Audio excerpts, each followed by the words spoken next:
Hello friend, welcome to my YouTube channel SK commerce classes में आपका हार्दिक स्वागत है। जी हाँ दोस्तों, जैसा कि आप जानते हैं एनटीए ने परीक्षा का डेट जारी कर दिया गया है 16 सितंबर से। तो हमारे चैनल के माध्यम से आपको प्रत्येक यूनिट बाय यूनिट को 200 एमसीक्यूज प्रोवाइड होने वाला है। ठीक है, तो चलिए हम देखते हैं। सबसे पहले आज हम देखेंगे कि उच्च शिक्षा प्रणाली ये पेपर 1, जिसको हायर एजुकेशन के नाम से आप लोग जानते हैं। तो आज हम देखते हैं इसमें एमसीक्यूज हम पढ़ने वाले हैं। तो चलिए हम सबसे पहले देखते हैं क्या है। तो मोस्ट इम्पोर्टेंट जो क्वेश्चन है वही क्वेश्चन हम लोग लेने वाले हैं। तो चलिए हम देखते हैं। स्वतंत्रता के पश्चात भारत में उच्च शिक्षा और शोध का अध्ययन। स्वतंत्रता के जो बाद में जो शिक्षा में क्या बदलाव हुआ है उसी के बारे में हम लोग पहले पढ़ते हैं, क्योंकि उससे आगे जो वेरी इंपॉर्टेंट क्वेश्चन रहता है उसी में से ज़्यादा संभावना बना रहता है कि उसी में से यूजीसी एनटीए ने हर एक बार पूछता है। तो चलिए हम सबसे पहले देखते हैं स्वतंत्रता आयोग 1948 और 49, ठीक है, और माध्यमिक शिक्षा आयोग 1952 के अंतर्गत इन दो टॉपिक पर हम लोग आज चर्चा करने वाले हैं। तो चलिए हम पहला क्वेश्चन देखते हैं कि क्या है। स्वतंत्रता के समय भारत में विश्वविद्यालय कितने थे? स्वतंत्रता के समय भारत में विश्वविद्यालय कितने थे? ठीक है, तो स्वतंत्रता के समय भारत में विश्वविद्यालय 19 थे। ठीक,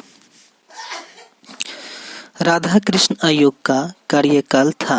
राधा कृष्ण आयोग का कार्यकाल था वर्ष 1948 से 49 तक।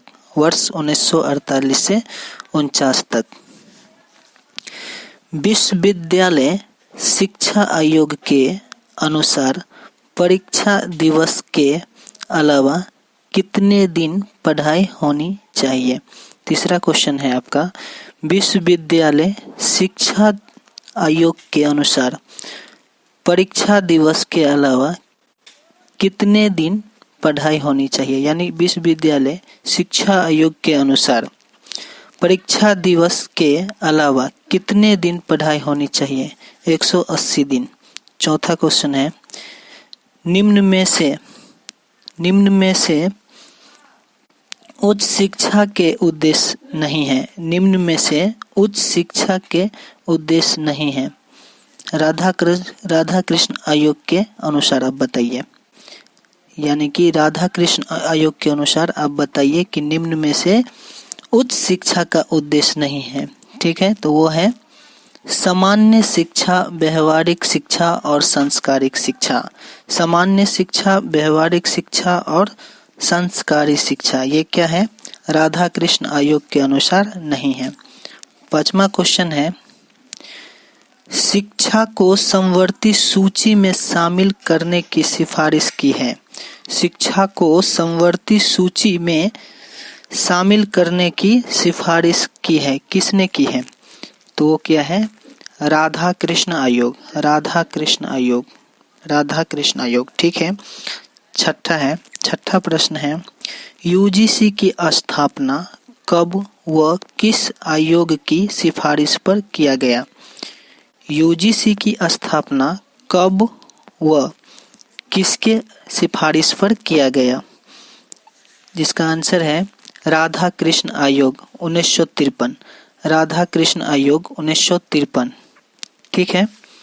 सातवां क्वेश्चन है आपका, माध्यमिक शिक्षा आयोग का गठन किया गया। माध्यमिक शिक्षा आयोग का गठन किया गया 23 सितंबर 1952 में। ठीक है। आठवां क्वेश्चन देखते हैं, वस्तुनिष्ठ परीक्षा पदाधिक सांकेतिक अंक ग्रांट जैसे सिफारिश शामिल है। फिर से सुन लीजिए आठवां प्रश्न, वस्तुनिष्ठ परीक्षण प्राधिकरण सांकेतिक अंक यानी कि ग्रेड जिसको बोलते हैं, जैसे कि सिफारिश किया गया। किससे? तो वो मुदालियर आयोग से। किससे? मुदालियर आयोग से। नौवां प्रश्न है, शिक्षा का मतलब सिर्फ जानकारी देना ही नहीं है।